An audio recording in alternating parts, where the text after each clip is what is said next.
Good morning. A little later than I wanted to be, but never mind. I am here anyway, and this will be out ASAP. How you all doing? Match day 3 is over. We are beginning the round of 16. How is everyone getting on? I hope you're doing well. Let's get started with a very quick one today. First of all, we can take a look at my match day 3 results. And I'll tell you what, I am Mr. Consistent. This week, I've got 86 points. I think I've got 81, 82, and 86. Small improvements every week, but around the 86, around the 80s mark. Consistency, innit? Takes me up to 249 points. I am overall 3,326. The star man this week was Kviliashvili. Kvilier, I should say. My letdown was Pedro Neto. After returning 2 match days in a row, I thought, well, I'm definitely putting him for match day 3, seeing as I've spoken so highly about him, and he didn't play. He got rested. Bit annoying, to be fair. I could have said Francesco Mora was another letdown with a -1, but you know, at the end of the day, I'd rather anyone play. My surprise was Otamendi. Didn't expect Benfica to keep a clean sheet, quite simply put. So I didn't expect anything from him. I had, I think it was, I had Boe in defence for Bayern as well, and I actually thought Bayern would win that, but they didn't. They lost 1-0, and therefore Otamendi getting 6 points was a bit of a surprise to me. But overall, good week. I said Kviliashvili was my star man, but actually Ashraf Hakimi was also very, very good, as was Fabio. I expected more in reality. I think if I had captained Hakimi, I would have said that. But you know, I guess with 14 points, which is 5 more than Kavar got, then yeah, maybe I should have said Hakimi was my star man. But overall, PSG guys did very, very well. Can't be too unhappy about that. I guess another letdown alongside Neto was Merentiel of Boca. Obviously, they struggled to a draw, didn't they, with Auckland, which was a huge surprise. I expected him to do very well. This week, I ended up chasing captaincy. I mean, if you think Anton was my desired captain, he was not. I think I had it on Merentiel, definitely had it on. Alvarez, I had it on as well. Rodrigo Mora, I had it on. He obviously did very well, but I thought there was more in it. I think Neto even had it. I think I passed that captaincy around, and I put a tweet out to say I was chasing captaincy. And it came down to basically Dortmund, and if Dortmund did nothing, then it was down to Man City. Obviously, Foden and Haaland didn't start, but they did come on and both did well. Both scored, which was amazing for me because I was like, oh my God, both my players that I've got left have not started. So that really helped that they came on and scored. But they would have only scored 14 points with the captaincy anyway. So Anton, as soon as Dortmund got the clean sheet and he got some bonus points because of his low ownership, I was like, I'm going to stick. Not going to gamble on Haaland or Foden. And to be fair, that did pay off in the end. Although they scored, they didn't start. So I was very, very happy. 44 points until I'm in the top 100. That's only the 44 points that separates me in the top 100, which I genuinely think is doable. I genuinely think I can push on from here. The round of 16 is a bit difficult, I think now. Less teams, less players, less differentials. You kind of got to be, it's serious time, isn't it? You don't want to be taking too many gambles, and you'll see that in my team selection so far. Obviously, I pulled out a wild card because we've got unlimited transfers to the round of 16, but we'll take a look at that in a minute. First and foremost, how did the match day 3 differentials go? Goodbye to Griezmann. I think out of my predictions, Atletico Madrid are the only team that didn't go through. I think every other team that I predicted to go through went through, apart from Atletico, which is stupid. They should have done much better, but they were really, really shocking, if I'm honest.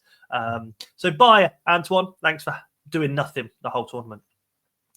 Apart from match day 3, where he scored. He was my differential, and he scored a goal. So brilliant. Thanks for at least making me look good for a game. But you were still rubbish. PSG, Ruiz did nothing. Fabio Vieira got an assist for Porto. Battaglia for Boca was rubbish. I mean, Boca against Auckland was absolutely dreadful. I think it had a huge gap in it as well for weather, which didn't help. But yes, Battaglia, I thought Boca were going to ruin Auckland like everyone else had. They didn't. Really bad because I had 2 of them.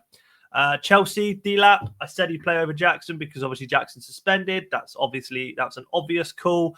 But he scored. Interested to see if D-Lap plays over Jackson going into the new season. There's definitely something to keep an eye on. They'll rotate, don't get me wrong, but I think D-Lap could make a claim for that top spot on his own, but we'll see. But he scored. Flamenco, Araujo, they did nothing. He was rubbish. Bellingham, I haven't put anything in here, but I don't believe he returned Bellingham. Forgot to update that one. My apologies. But Dortmund did win. Inter Mkhitaryan, nothing. River Plate, Meza, nothing. They were terrible as well. And Al Hilal played last night, and Ruben Neves got an assist. So all in all, again, 1, 2, 3, 4, 5 returns out of, what was that, 10 there? 3, 6, 9, 10. Yeah, good quick maths. So yeah, still steady, still consistent with picking at least 4 or 5 a match day differential players. So I'm happy with that. A little bit harder this week, not to be honest with you. And here we go. Here's the round of 16 fixtures and the differentials.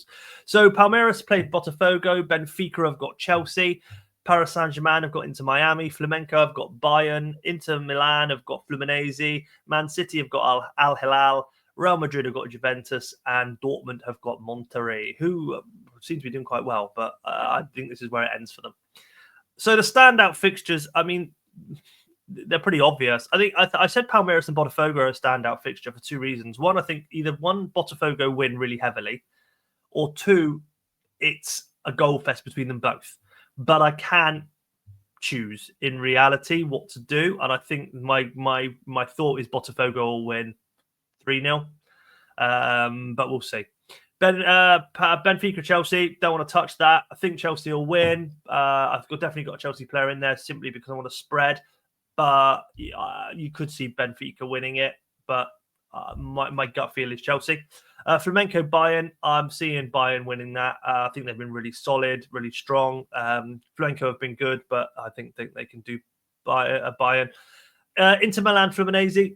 So Inter, obviously on paper here, should be doing really well against Fluminense. But Inter Milan, I don't think they've had a good tournament at all. I think they're... Do you remember the Euros tournament where Greece won and they sort of limped through and then suddenly won, like 1-0 here? They drew a few in the group stage, but other people around them did terrible and they won. Inter Milan could well do that here and win the tournament. Man City versus Al Hilal, I can only see that going one way. Man City were playing some exceptional football yesterday, really, really good. So I could see Man City winning this very easily. Real Madrid Juventus is a tough one.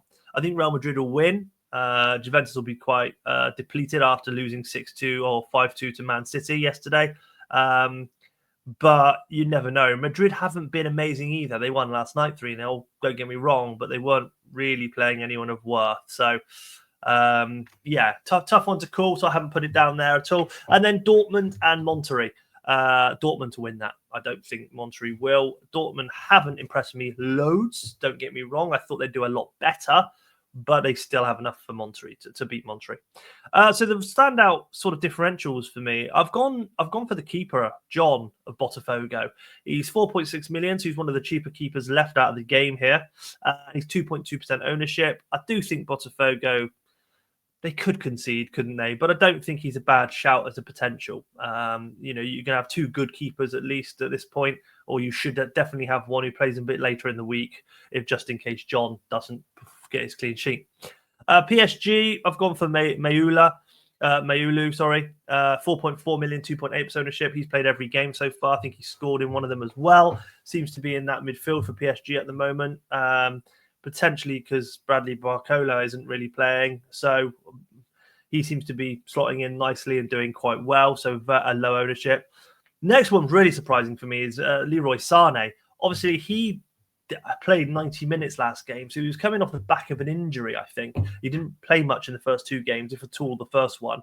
So he's 8.2 million, expensive, but he's only 1.7% owned. So if you're looking for a good differential there that could really return, Sané's not a bad shout. If you want to take the gamble, could really pay off for you. For Inter Milan, I've gone back to Barella. I've had Barella in here before, but yeah, I think Inter are going to be way too strong for Fluminense. So I'm hoping Barella comes up with something in the midfield there. 7 million expensive, 4.3% ownership.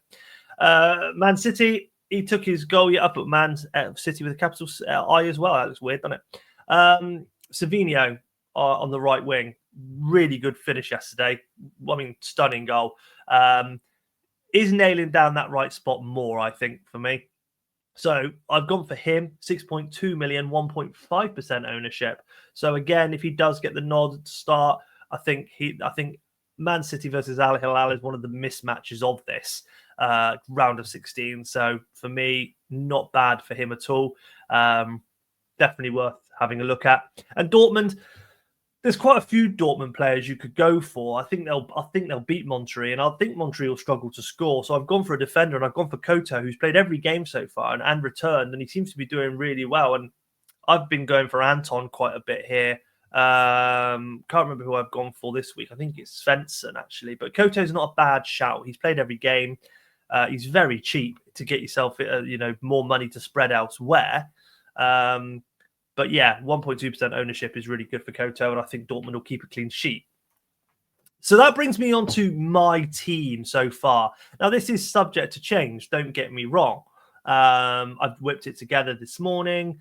This is what I'd kind of started to put it together anyway, but now I know all the fixtures. Here it is.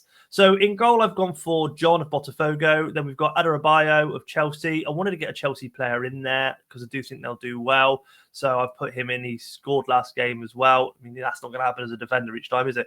Then we've got a double up for PSG, Hakimi and Mendes. Mendes started to play more the last match day 2 and match day 3, so I'm hoping he's nodding for the start. So those two on each in the wing back position. Bastoni, obviously of Inter. I think Inter keep a clean sheet, so Bastoni's been very solid, so he's going straight in. In midfield, we've got Doué of PSG, Elise of Bayern, and Kvaratskhelia of PSG as well. So I've gone heavy on the PSG 4 players. Really believe in them. They've been playing great football. I think they've got a pretty easy tie. We've got Haaland up top. Sticking with Haaland, I think Man City he'll start the game. He didn't start last week. Yesterday. So I think he'll start this one. They seem to be going Haaland, Marmoush, blah, blah, blah. So I think Haaland will start against Al Hilal, especially when getting to the round of 16. And you've got to think you're getting closer and closer to the actual start of the Premier League. In a way, you need that fitness. You need people to keep on peak. Harry Kane not had a great tournament, but it's Harry Kane, and they're quite capable of scoring Bayern. So I've chucked him in as well. That might be subject to change potentially. I'll see how I feel. Esposito of Inter Milan seems to be favoured up top with Martinez over Thuram. I think Thuram was coming off an injury and still is. So Esposito has been playing up top. I think he's only 4 million. So he's really, really cheap way into the Inter Milan strike force, who's doing very well. He has scored, I believe. So I've stuck him in, and if he doesn't play, you transfer him out. So that's it, or you sub him out. It's that simple. But really nice little cheap way into Inter Milan's strike force there, who've got a good game. In subs at the moment, not that it matters, it's just done by day order. We've got Dortmund's Kobel in defence, along with Svensson of Dortmund as my defender. Sorry, Kobel's goalkeeper, obviously. Svensson as defender. We've got Julian Brandt, who I've spoken to a lot about in this tournament, and he's been really phenomenal, I think. He's got a couple of assists and a goal, I believe. So he's straight in for me. I think it could be a good week for him. And then we've got Doku as well, who's pretty much nailed that left spot for Man City, which I mentioned in a previous pod. Don't see anyone who can really come in and take that spot from him at the moment. Grealish isn't in the squad. They don't really have anyone on the left apart from Doku, who's doing very well. So I think he'll get the nod. I think he'll be a nice one to have up there. So I've kind of put a few things that we want to do in round 16. So, I put stick to players have played the most games in over 75 minutes. There's no gambles in here. Every single player here has played a lot of time, a lot of minutes in the tournament so far. They're not injured. There's no reason why they shouldn't. The only one I'd put a little flag on is probably Esposito, just in case Thuram is back and they want to favour him, but I don't think he is. And Esposito has been doing very well again alongside Martinez. So, why not? PSG look on fire, consider a minimum of a triple. They've got a great game. They do look really good. So for me, absolutely considering a triple out, and I've gone for 4 players for PSG. I think it's personally the best time to play the new chip because there are some easier draws. The new chip, obviously, is that anybody who progresses through this round of 16, they get 2+ bonus. So I've kind of spread it with, I've got teams in here that I think are pretty guaranteed to go through. So I think, I could be looking at an extra 22 points here potentially. But I think it's the best time to play it because they are their easier draws. You don't want to be playing it when there's 4 teams left. Number one, you're minimizing the amount of players points potentially that you could get as you go through. But there's going to be harder games. You don't want Bayern versus Real and bloody, Chelsea versus Inter. It's hard to call. What do you do? So you want to play that early when there's some fixtures to obviously kind of know that someone will progress. And then I've said, if you've got Dortmund or Man City players, they're the only 2 games this whole round of 16 that do the 2 a.m. start. So you do need to potentially stay up to change your team, which I've had to do once or twice to make sure I change the captaincy or put a player in. So if you don't mind staying up a bit late for the sake of a very small, silly fantasy game, there you go. Nice and simple.